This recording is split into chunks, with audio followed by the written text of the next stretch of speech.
السلام عليكم ورحمة الله وبركاته، ازيكم يا حبايبنا عاملين ايه؟ وحشتوني جدا جدا جدا. متحرمش منكم ابدا ابدا، من حبايبي اللي منوريني من جوه مصر ومن خارج مصر. شرفتوني ونورتوني في قناة المتواضعة. النهاردة هنعمل مع بعض كده ايه؟ كنا شارين فراخ غسلناها كده ونضفناها وخدناها عنها في الفريزر، وخدنا الكراكيب بتاعتها كده اللي هي احنا بنقول عليها الحوايج. في ناس بتقول عليها كراكيب وفي ناس بتقول عليها حوايج، انا بقول عليها حوايج، انتوا عندكم بتقولوا عليها بقى ايه؟ اخدتها كده حطيتها في البولة اللي معايا دي، غسلتها بخل وليمون وملح ودقيق، وغسلتها غسلة كويسة جدا جدا. وقلت انا مش هحطهم في التلاجة، ايه ليه خسارة؟ تعالوا كده معايا وهنعمل بهم فطار كده نفطر بيه. احنا طبعا الفطار ده بتاعنا كان حوالي الساعة 12:30 الظهر كده، باين قلنا الظهر يا ولي. وكنا لسه بدري عما نجهز الغدا، فقلنا ما نعمل ايه حاجة نفطر بها كده ايه مع ست الكل حماتي تحت. تعالوا عملنا ايه؟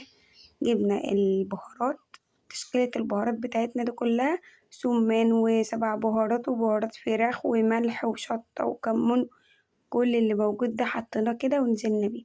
وخدنا شوية طماطم وشوية فلفل وبصل، حطيناهم في الكبة وضربناهم كويس جدا.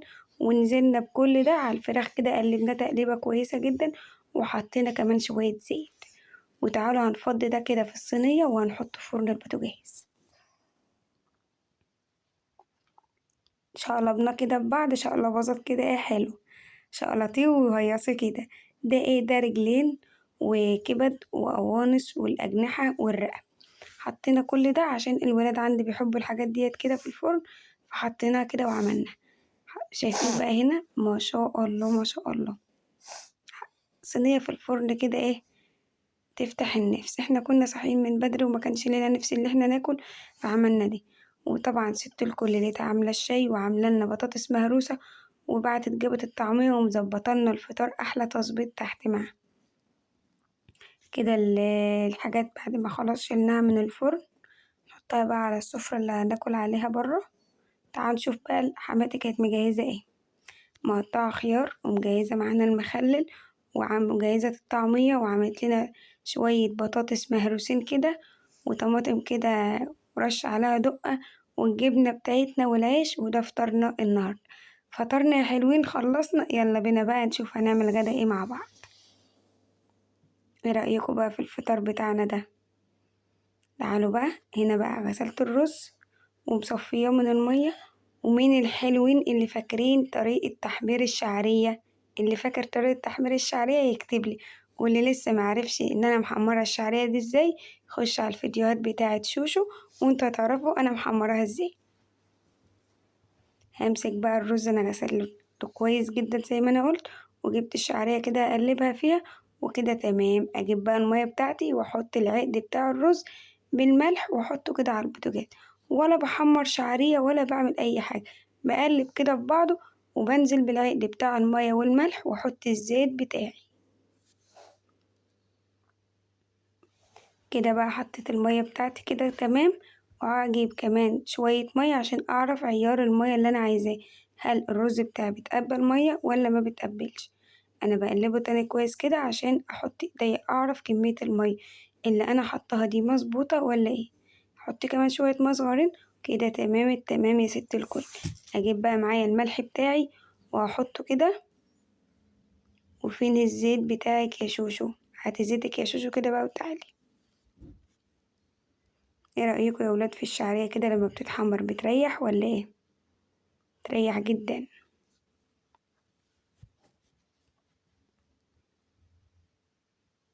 بنزل بقى كده بشوية زيت حلوين على وش الحلة بتاعتي، واغطي عليها بقى واحطها على البوتاجاز. بتطلع معايا شوية رز مفلفلين ويستاهلوا معايا بق الحبايب. ده تمام. الحلة الصغيرة اللي ورا دي أنا كنت عملت فيها كبدة. الولاد في ناس مش عايزة تاكل سمك، فعايزين ياكلوا مكرونة وكبدة كده. هعمل كيس المكرونة دي معايا.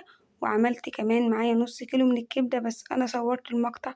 بس والله يا ولاد مش عارفة راح مني فين. محدش فيكم شافه؟ اللي شاف الفيديو ده يقولي راح فين. بضحك يا ولاد وبهزر معاكم.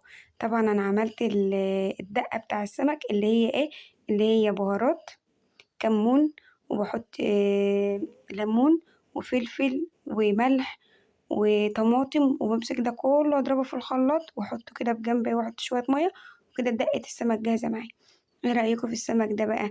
انا جبت سمك كبير وجبت سمك صغير كده، اللي بحب السمك الصغير، انا بعشق اكل السمك الصغير ده اوي. كده جهزت خالص السمك عشان هاخده واطلع فوق على السطح عشان اشوي، لان انا خلاص المغرب هيأذن علينا وانا لسه ما طلعتش ان انا اشوي كده. المكرونة كده خلاص، معلش الصلصة كده خلاص اتسبكت معايا، هنزل معايا بكيس المكرونة واديله تقليبة كده وغلوة واحدة زي ما احنا متفقين، وهدي عليها. الولاد بيحبوا اكل المكرونة قوي، فانا على طول كده بنعمل مكرونة. وقبل ما اطلع كمان جهزت السلطة، اللي هي شبت وفلفل وطماطم وبصل وخيار وجرجير، كل ده عملته كده خرطته تخريطة ناعمة وجهزته واحطه في التلاجة. ويلا بينا بقى نطلع فوق على السطوح. طلعت كده بليت السمك بتاعي في الردة، وولعت الفرن بتاعي كده على درجة حرارة عالية، ونمسك نشوي السمك بتاعنا كده فوق واحنا قاعدين. هنا بقى كده الجو بدأ يضلم معايا، فكده مكنتش شايفة السمك الكبير أنا جايباه كده على أول الفرن يتلدن كده معايا براحته، على ما أنا أعمل السمك الصغير يبقى ورا. عملنا كمية من الكبير وطلعته يتلدن مع درجة الحرارة كده من قدام، حطيت بادي الكمية الصغيرة. كانوا شوية سمك بجد عسل عسل. السمك الصغيرة ديت أنا بحبها كده، اللي بيحب السمك الصغير ده أصحاب المزاج العالية اللي زينا يقولوا.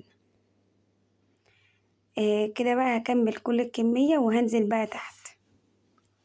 نزلت بقى والحمد لله، نزلت لقيت النور قاطع يا ولاد. وبرضه هنا جهزت الأكل كده تمام، الرز بتاعي جهزته والسمك والسلطة وحاجاتنا كاملة والخضرة بتاعتنا. كنت أنا غسلت الجرجير وغسلت البصل، بس ما كنتش مصورة معاكم لأن أنا مصورة حاجات من دي كتير، فأنا مش عايزاكم تملوا من الفيديوهات. والحمد لله هنحط الأكل عشان ناكل. لقينا هنا بقى أقول لكم مع السلامة يا حبايب قلبي.